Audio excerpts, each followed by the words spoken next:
وقال جل وعلا في موضع آخر واتقوا فتنة لا تصيبن الذين ظلموا منكم خاصة. وقال النبي صلى الله عليه وسلم اصبروا فإنه لا يأتي عليكم زمان إلا والذي بعده أشر منه حتى تلقوا ربكم. رواہ البخاری. محترم بزرگوں، نوجوان ساتھیوں، پیارے بچوں اور اسلامی ماں اور بہنوں، ہم جس زمانے میں زندگی بسر کر رہے ہیں وہ زمانہ ماضی کے مقابلوں میں زیادہ پرفتن ہے. آزمائشوں کی بہتات ہے. اس پوری کرۂ ارضی پر، اس پورے عالم کے اندر کوئی ایسا خطہ نہیں ہے جہاں مختلف قسم کی آزمائشوں کا دور و دورہ نہ ہو. اور بحیثیت مسلمان ہمیں پوری دنیا کے اندر پریشانیوں اور دشواریوں کا سامنا کرنا پڑ رہا ہے. دیگر قوموں کے بالمقابل ہمیں ان سے زیادہ ستایا جا رہا ہے، ہمیں آزمائشوں میں مبتلا کیا جا رہا ہے. اور اس کی ایک واحد وجہ یہی ہے کہ ہم مسلمان ہیں. تو یہ جو زمانہ ہے جس میں ہم زندگی بسر کر رہے ہیں، یہ جو صدی ہے جس میں ہم جی رہے ہیں، یہ ماضی کے مقابلوں میں سب سے زیادہ پرفتن ہے. انس بن مالک رضی اللہ عنہ کہتے ہیں کہ ایک مرتبہ کچھ لوگ ان کے پاس کسی حکمران کی شکایت لے کر آئے. تو انس بن مالک کہتے ہیں کہ اصبروا، کہ جو گورنر تمہیں ستا رہا ہے تم اس کی آزمائشوں پر، اس کی پریشانیوں پر صبر کرو. فَإِنَّهُ لَا يَأْتِي عَلَيْكُمْ زَمَانٌ إِلَّا وَالَّذِي بَعْدَهُ أَشَرُّ مِنْهُ. کیونکہ ہر گزرے ہوئے زمانے کے بعد جو زمانہ آتا ہے وہ اس سے بدتر ہوتا ہے، اس سے زیادہ پرفتن ہوتا ہے. سمعتُهُ مِن نَبِيِّكُمْ، آخر میں کہتے ہیں کہ یہ بات میں نے تمہارے نبی سے سنی ہے. یعنی یہ نبی کریم صلی اللہ علیہ وسلم کی حدیث ہے کہ لا یأتی علی اصبروا فإنه لا یأتی، کہ صبر کرو کیونکہ آنے والے بعد کے زمانے میں جو زمانہ آئے گا وہ اس سے زیادہ پرفتن ہوگا. الا والذی بعدہ اشر منہ حتی تلقوا ربکم، یعنی جتنا زمانہ گزرتا جائے گا ماضی کے مقابلے میں اتنے زیادہ پرفتن ہوتا جائے گا، یہاں تک کہ تم اپنے رب سے جا ملو گے. حتی تلقوا ربکم، تو یہاں تک کہ تم اپنے رب سے جا ملو گے. تو ماضی کے مقابلوں میں یہ زمانہ سب سے زیادہ پرفتن ہے. اس زمانے کے اندر جس قسم کی پریشانیاں، دشواریاں ہمارے سامنے ظاہر ہوئی ہیں، جن کا ہم سب کو تجربہ ہے. ایک دوسری حدیث میں نبی کریم صلی اللہ علیہ وسلم نے قیامت کی چھوٹی بڑی نشانیوں اور فتنوں کے بارے میں جہاں ذکر کیا، وہاں نبی کریم صلی اللہ علیہ وسلم نے فرمایا کہ یتقارب الزمان وینقص العمل ویلقى الشح، کہ قیامت کے نزدیک زمانے قریب تر ہو جائیں گے. زمانے قریب تر ہو جائیں گے یعنی وقت کی برکت کو اٹھا لیا جائے گا. سال مہینوں کی طرح گزریں گے اور ہفتے دن کی طرح گزریں گے. تو شارحین نے اس کی شرح کرتے ہوئے لکھا، کہا کہ یہ اس لیے ایسا ہوتا ہے کہ ہماری زندگی شریعت کے مطابق بسر نہیں ہوتی. اس زمانے کے اندر تلذذ کی چیزیں، انسان کے لذت کے سامان بہت زیادہ ہیں، اور جب انسان لذت کے کاموں میں لگ جاتا ہے تو وقت کتنی تیزی سے بسر ہوتا ہے انسان کو معلوم نہیں ہوتا. تو کہا یہ بھی فتنہ ہے، یتقارب الزمان، وقت کا جلدی گزر جانا، وینقص العمل، عمل میں کمی آ جانا. انسان لذتوں کے کام میں لگا رہتا ہے، اس کے عمل میں کمی پیدا ہوتی، وقت کو ضائع کرتا ہے اور اس کے عمل میں کمی پیدا ہوتی ہے. وَيُلْقَى الشُّحُّ، انسان کے دلوں میں لالچ ڈال دی جاتی ہے. انسان کے دلوں میں لالچ آ جاتی ہے. آج ہم اپنی زندگی کا مشاہدہ کریں کہ ہمارے دلوں میں کتنی لالچ ہے, کتنی حرص ہے. انسان کو اس روئے زمین پر جتنا مل جائے اتنا کم ہے, لیکن اس کے باوجود ہمارا پیٹ بھرنے کا نام نہیں لیتا. اور ایسا نہیں کہ ہر انسان کو پیسے کی بھوک ہے, بھوک الگ قسم کی ہوتی ہے. کسی کو شہرت کی بھوک ہے, کوئی انسان مشہور ہونا چاہتا ہے, اس کو جتنی شہرت ملتی ہے اس کی اور بھوک بڑھتی جاتی ہے کہ مجھے اور لوگ جانیں. وہ کہیں جاتا ہے تو لوگ اس کی تعظیم میں کھڑے ہو جاتے ہیں تو اس کو بڑی خوشی محسوس ہوتی ہے. اور اگر وہ کسی ایسی مجلس میں جائے جہاں اسے لوگ نہ جانیں, اس کے جاننے والے نہ ہو, اس کی تعظیم نہ ہو, تو اس کو کمی محسوس ہوتی ہے. اس کو لگتا ہے کہ ہمیں اور شہرت حاصل کرنی چاہیے تاکہ ہمارا نام یہاں تک بھی پہنچے. کسی کو جاہ و منصب کی بھوک ہے, کسی کو منصب کی بھوک ہے کہ وہ چاہتے ہیں تمام منصب ہمارے زیر نگی ہوں, ہم جسے چاہیں جیسے چاہیں استعمال کریں. کسی کو اپنے آپ کے بڑا بننے کی بھوک ہے. کچھ لوگ چاہتے ہیں کہ ہم جسے چاہیں جیسے چاہیں نکار دیں, جیسے چاہیں ان کی حقارت اور ان کی تحقیر کر دیں. اپنے آپ کو بڑا بننے کی بھوک ہے. تو وَيُلْقَى الشُّحُّ, انسان کے دلوں میں لالچ ڈال دی جائے گی. اور چوتھی چیز نبی کریم صلی اللہ علیہ وسلم نے فرمایا کہ وَتَظْهَرُ الْفِتَنُ, فتنے ظاہر ہونے لگیں گے. آج دیکھیے ہمارے درمیان کتنے فتنے ہیں. ہم جو کام کرنے جاتے ہیں وہاں فتنہ پیدا ہو جاتا ہے. ہم جو کام کرنے جاتے ہیں اس میں فتنہ پیدا ہو جاتا ہے. اگر ہم میں سے کوئی جماعت نیکی کے کام کرنے کی کوشش کرتی ہے تو کوئی ایسا فتنہ اسے آ پکڑتا ہے کہ وہ کام ہی ختم ہو جاتا ہے. چاہے امامت کی بات ہو, چاہے منصب کی بات ہو, تمام چیزوں میں فتنہ ہے. وَتَكْثُرُ الْحَرَجِ, حرج کی کثرت ہوگی. صحابہ کرام نے پوچھا یا رسول اللہ ایما ہو, حرج کسے کہتے ہیں؟ نبی کریم صلی اللہ علیہ وسلم نے فرمایا القتل القتل, کہ قتل و غارت گیری ہوگی, خوریزی ہوگی.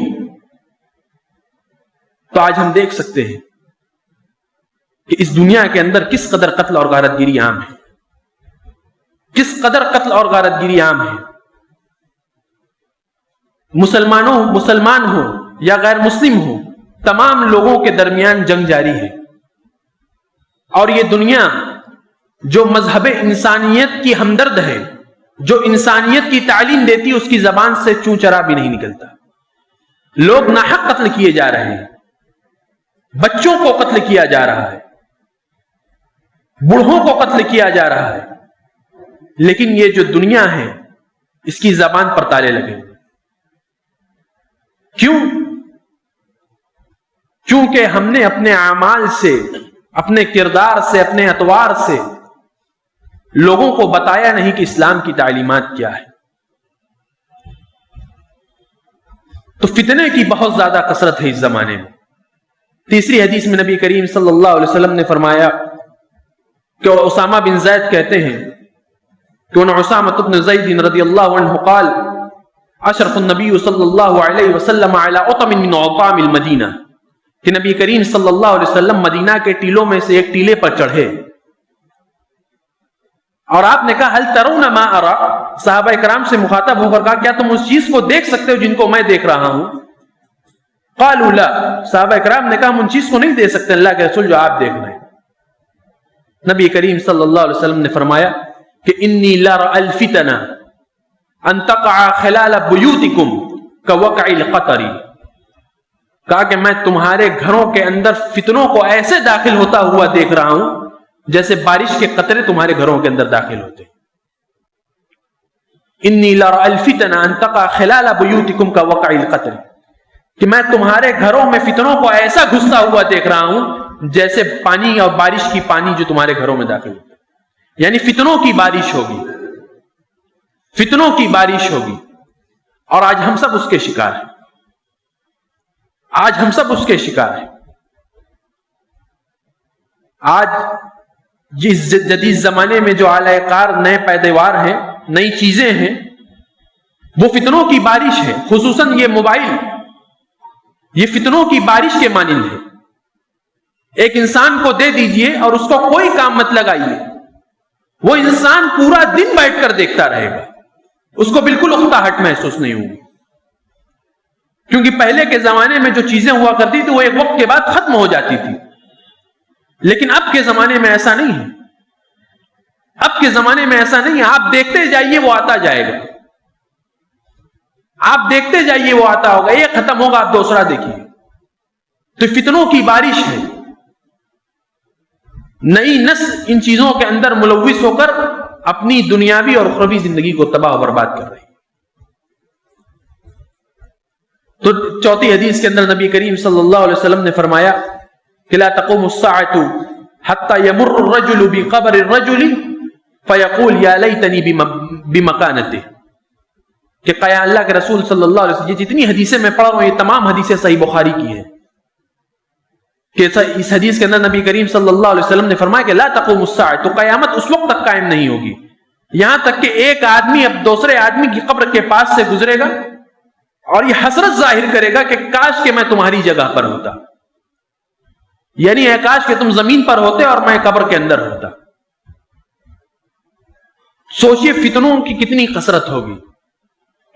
شارحین نے لکھا کہ یہ دو وجہوں سے ہو سکتا ہے، یا تو انسان اپنے ایمان کو بچانے کے لیے قبر کے اندر جانے کی تمنا کرے گا، یا دنیاوی پریشانی دنیاوی مصیبتوں سے بچنے کے لیے. تو ہم یہ چیزیں اپنے آنکھوں کے سامنے دیکھ رہے ہیں کہ جو لوگ غیر مسلم ہیں، جو لوگ جن لوگوں کے اندر دلوں میں ایمان نہیں ہے، وہ دنیاوی پریشانیوں کے سامنے اپنی جان کو ہار بیٹھتے ہیں، خودکشی کر لیتے ہیں. اور جن کے دلوں میں ایمان ہے، ایمان کی حفاظت چاہتے ہیں، وہ اللہ رب العالمین سے لو لگاتے ہیں، فتنوں سے بچنے کی ترکیبیں اختیار کرتے ہیں. ایک حدیث، دوسری حدیث میں نبی کریم صلی اللہ علیہ وسلم نے فرمایا کہ ان بین ید الساعۃ لایاما ينزل فيها الجهل ويرفع فيها العلم ويكثر فيه الحرج. کہ قیامت کے قریب نزدیک ایسا ہوگا کہ اس روئے زمین پر جہل کو نازل کر دیا جائے گا، وَيُرْفَعُ فِيهَا الْعِلْمِ، اور علم کو اٹھا لیا جائے گا. تو آج ہم ان چیزوں کو دیکھ رہے ہیں کہ جہل کا دور و دورہ ہے اور علم کی کمی ہے. جہل کا دور و دورہ ہے اور علم کی کمی ہے. آپ دیکھیے آپ کے پورے معاشرے کے اندر کتنے ایسے لوگ نظر آتے ہیں جو لوگ صحیح معنوں میں معتبر عالم دین ہیں. یوں تو ہر انسان خود میں عالم ہے، کسی انسان کو دین کو جاننے کی سیکھنے کی ضرورت نہیں ہے. خطبے کا قیام اس لیے کیا گیا تاکہ خطبے کے اسٹیج سے نبی کریم صلی اللہ علیہ وسلم مسلمانوں کو نصیحت کر سکیں، وعظ کر سکیں، جو خرابی دیکھیں ان کی کمی دور کر سکیں. لیکن اب کے زمانے میں کیا ماحول ہے؟ اب کے زمانے میں ماحول یہ کہ خطیبوں کو نمبر دیا جاتا ہے کہ فلاں خطیب آئے تو ان کو 10 میں سے 10، فلاں آئے تو ان کو 10 میں سے 5. اور ان کا ذاتی علم یہ ہے کہ اگر ان سے کوئی دعا پوچھ لی جائے یا صحیح معنوں میں کوئی طریقہ پوچھ لیا جائے تو اس سے نابلد ہے. تو لوگوں کو گمان کس بات کا ہے؟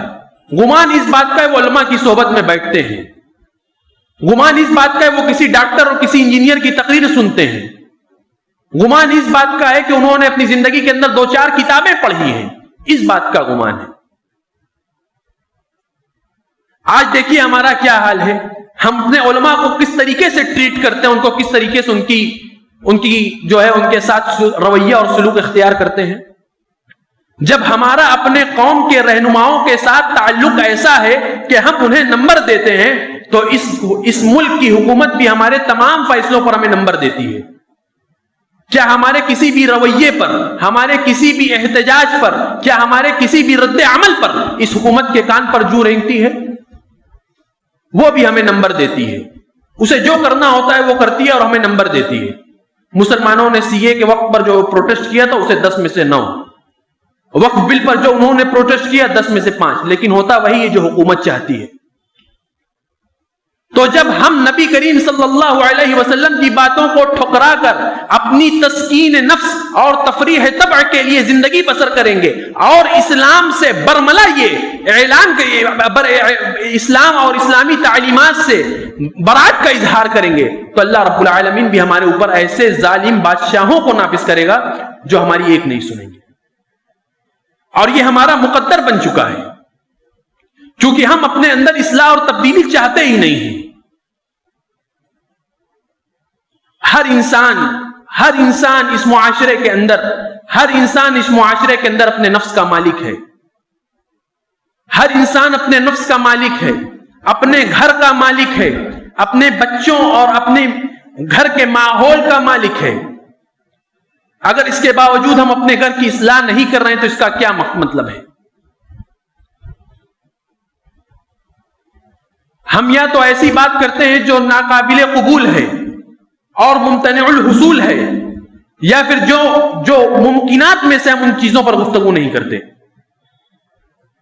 اللہ رب العالمین نے فرمایا یا ایھا الذین آمنوا قوا انفسکم واہلیکم نارا وقودها الناس والحجارہ علیہا ملائکۃ غلاظ شداد لا یعصون اللہ ما امرهم ویفعلون ما یؤمرون، کہ اے وہ لوگوں جو ایمان لے آئے ہو، اپنے آپ کو اور اپنے گھر والوں کو جہنم کی آگ سے بچاؤ، کیونکہ جہنم کے اوپر ایسے داروغہ اور ایسے فرشتے ہیں جو سخت ترین ہیں، علیہا ملائکۃ غلاظ شداد، جو سخت ترین ہے، لا یعصون اللہ ما امرهم، وہ اللہ کے حکم کی نافرمانی نہیں کرتے، ویفعلون ما یؤمرون، اور اللہ رب العالمین انہیں جو کچھ حکم دیتا ہے وہ کر گزرتے ہیں۔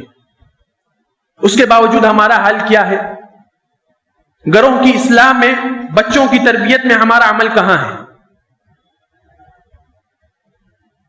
آج ہمارے حالات یہ ہیں کہ ہم جنہیں تعلیم دلوانی چاہیے انہیں کام کرواتے ہیں، اور جنہیں تعلیم گھر میں دینی چاہیے، جنہیں گھر کے امور کو سکھلانا چاہیے، ان کو تعلیم دینے کے لیے باہر بھیجتے ہیں۔ یہ معاشرے کی یہ حالت ہے، جس کے نتیجے میں ارتداد کے بے شمار واقعات آپ دیکھیں گے۔ ہم لڑکیوں کو تعلیم حاصل کرنے کے لیے کالج اور یونیورسٹیز میں بھیجتے ہیں اور بچوں کو کام پر لگاتے ہیں، جبکہ ہونا یہ چاہیے کہ بچے کام کریں، لڑکے پڑھیں اور بچیاں گھریلو کام دیکھیں، کیونکہ عورت کا اصل محور اس کا گھر کی چار دیواری ہے۔ آپ تاریخ کے اندر نہ جانے کتنی ایسی عورتوں کا قصہ سنیں گے جو اپنے گھر سے 2-3 مرتبہ سے زیادہ نکلی ہی نہیں۔ خطیب بغدادی تاریخ و مدینۃ السلام میں ایک واقعہ نقل کرتے ہیں، کہتے ہیں کہ فاطمہ بنت العطار البغدادیہ، کہ فاطمہ بنت العطار بغدادیہ بغداد کی ایک خاتون تھی، لم یخرج من بیتها الا 3 مرات، انہوں نے اپنے گھر سے 3 مرتبہ سے زیادہ نہیں نکلی تھی۔ وَيَوْمَ تَزَوَّجَتْ وَيَوْمَ حَجَّجَتْ وَيَوْمَ مَاتَتْ، پہلا وہ دن جس دن ان کا نکاح کیا گیا اس دن وہ اپنے گھر سے باہر نکلی، دوسرا وہ دن جس دن انہوں نے حج کیا، اور تیسرا وہ دن جس دن ان کا انتقال ہو گیا۔ تو یہ اسلامی تعلیمات ہے، اور ان کو اپنے وقت کی زاہدہ اور عابدہ میں شمار کیا جاتا ہے۔ امام احمد بن حنبل ان کے جنازے میں شریک ہوئے تھے، لاکھوں لوگوں کی بھیڑ تھی، اور ہم الگ اپنی دنیا میں مگن ہیں۔ بچیوں کے، مسلمانوں کے اسکول کو چھوڑ کر غیر مسلمین کے اسکولوں میں تعلیم دلواتے ہیں۔ اسلام کی تعلیم یہ ہے کہ اگر بچے بلوغت کو پہنچ جائیں تو جو سگے بھائی اور بہن ان کے بستر کے درمیان تفریق کر دی جائے۔ اگر بچے اور بچی، بھائی اور بہن سن بلوغت کو پہنچ جائیں تو ان کے بستروں میں تفریق کر دی جائے، اور ہم بچوں اور بچیوں کی بلوغت کے ساتھ اختلاط کی تعلیم دلواتے ہیں۔ ہم ذہنی طور پر، فکری طور پر ہم مفلوج ہو چکے ہیں، ہماری فکر، ہماری سوچ زمیندوز ہو چکی ہے۔ آپ کسی غیر مسلم کو دیکھیں گے کہ وہ مسلمانوں کے اسکول میں تعلیم حاصل کر رہا ہے، آپ کسی عیسائی کو دیکھتے ہیں کہ وہ جا کر مسلمانوں یا کسی غیر مسلم کے اسکول میں تعلیم حاصل کر رہا ہے۔ ہمیں کیوں؟ کیا ہمارے پاس اسکول نہیں ہے؟ ہمارے پاس مدارس نہیں ہیں؟ اگر نہیں ہے تو اس کے ذمہ دار بھی ہم ہیں۔ کیا ہم کو اللہ رب العالمین نے دولت سے نہیں نوازا؟ کیا ہم قلاش ہیں، فاقہ ہے ہمارے پاس؟ کھانے کے پیسے نہیں ہیں، فاقہ کشی کرتے ہیں؟ ہرگز نہیں، سب کچھ ہے، لیکن دنیا نے ہمیں ذہنی طور پر مفلوج کر دیا ہے، ہمارے اندر سوچنے کی صلاحیت کو ختم کر دیا گیا ہے۔ ہمارے معاشرے کے اندر الحمدللہ اتنی طاقت ہے کہ ہم چاہیں تو بچیوں کے لیے ایک الگ سے اسکول قائم کر سکتے ہیں، لڑکوں کے لیے ایک الگ سے اسکول قائم کر سکتے ہیں، لیکن ہم کرنا نہیں چاہتے، کیونکہ ہمارے بچے وہاں فلانا جگہ پڑھیں گے تو ان کا اسٹیٹس اونچا رہے گا، اور جو مسلمان بچیاں اور مسلمان بہنیں اپنے دین کا سودا کر رہی ہیں اس کا کیا؟ اللہ کے ہاں تو جواب دہ ہیں ہم، کسی کو تو جواب دینا پڑے گا، اس کا کیا؟ یقین مانیے ہندوستان کے اندر ارتداد کے جتنے واقعات ان 2-4 سالوں میں بڑے ہیں، تاریخ نے کبھی نہیں دیکھا ہوگا، تاریخ نے کبھی نہیں دیکھا ہوگا۔ حتیٰ کہ یہ ایسے واقعات بنارس کے اندر بھی پائے گئے ہیں، اگر آپ سن لیں جان لیں تو رونگٹے کھڑے ہو جائیں۔ 24 یا 25 رمضان کا واقعہ ہے، 24 یا 25 رمضان کا واقعہ ہے۔ ایک مسلمان لڑکی غیر مسلم لڑکے کے ساتھ اسی بنارس کے علاقے میں ہی قریب کے علاقے میں کسی ہوٹل سے نکلتے ہوئے پکڑی۔ رونگٹے کھڑے ہو جائیں، اور ہم سمجھتے ہیں ہمارے گھر کا ماحول اچھا ہے، درست ہے، ہمیں پتہ نہیں کون سا ہم نے اللہ رب العالمین سے وعدہ کر لیا ہے، معاہدہ طے کر لیا کہ ہمارے بچے نہیں بگڑیں گے، یہ پتہ نہیں کون سا ہم نے ایگریمنٹ سائن کر لیا ہے۔ حیدرآباد کے اندر کم و بیش ایک گروپ نے حیدرآباد کے اندر میرج کورٹ کے اندر جب اس کے مینیجر تھے اس سے کہا کہ نکاح کے جو ڈاکومنٹس ہیں دکھائیے کورٹ میرج کے، تو تقریباً 50 میں سے 40 ایسے تھے جس میں مسلمان لڑکیاں تھیں۔ 50 میں سے 40 ایسے کیسز تھے جس میں مسلمان لڑکیاں تھیں، اور ہم اپنی بدمستی میں زندگی بسر کر رہے ہیں۔ فلاں نے میری بات کیسے کاٹ دی، میں نے ان کو مشورہ دیا انہوں نے کیسے نہیں مانا، جب میں نے کہا یہ کام ایسے ہونا چاہیے انہوں نے کیوں نہیں سنا۔ ہر کوئی اپنی انا میں بدمست ہے، اور قوم گڈھے میں جائے جا رہی ہے، کسی کو کوئی فکر نہیں ہے۔ دینی تعلیم سے تو لوگ ایسے دور بھاگتے ہیں جیسے کیا ہے یہ، اور بات کروا لیجیے، مولانا لوگوں کو کیا پتہ، یہ 1400 سال پرانی سوچ ہے، تصور یہ ہے، اور سوچتے ہیں کہ ہمیں عزت کیوں نہیں مل رہی ہے، خیال یہ ہے کہ ہم کیوں ذلیل و خوار ہوتے جا رہے ہیں۔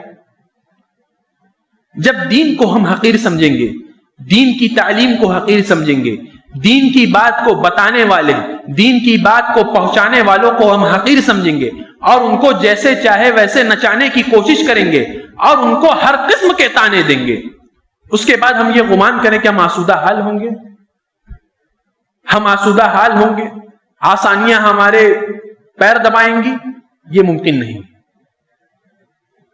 یہ فتنوں کا دور ہے، کہ اسی لیے نبی کریم صلی اللہ علیہ وسلم نے کہا کہ علم کو اٹھا لیا جائے گا، اور جہل کا دور و دورہ ہوگا۔ آج دیکھیے جہل کا دور و دورہ ہے، آپ کسی بھی منصب پر بیٹھے ہوئے لوگوں کو دیکھیے سب جاہل ہیں، اکثروں کی تعداد ایسی اللہ ماشاء اللہ 1-2 پڑھے لکھے مل گئے۔ ہماری مسجدوں سے اسلام کا پرچار نہیں ہو رہا ہے، ہماری مسجدوں سے اسلام کا پرچار نہیں ہو رہا ہے، ہماری مسجدوں سے حرام چیزوں کو فروغ دیا جا رہا ہے۔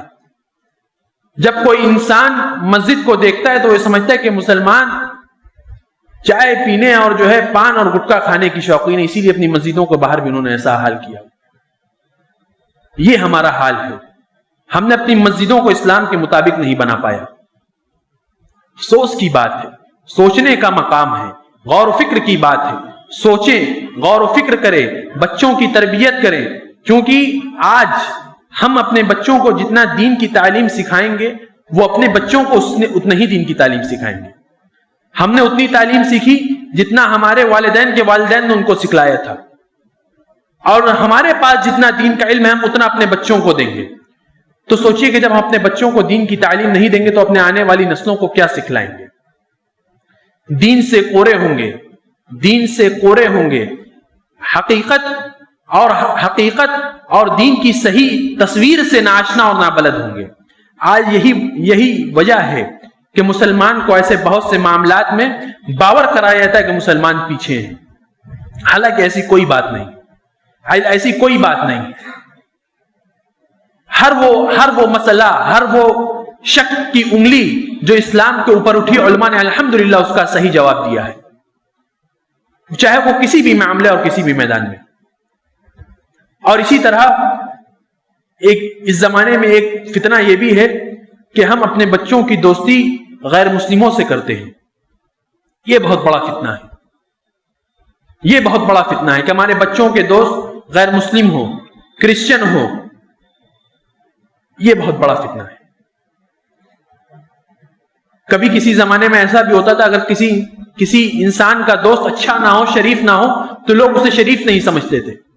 لیکن آج ہم نے غیر مسلموں کو اپنا دوست بنایا, ان کے ساتھ اٹھنا بیٹھنا ہے, اور کوئی پردہ اور کوئی حیا کا معمول نہیں ہے, اور ہم بڑا خوش ہوتے ہیں.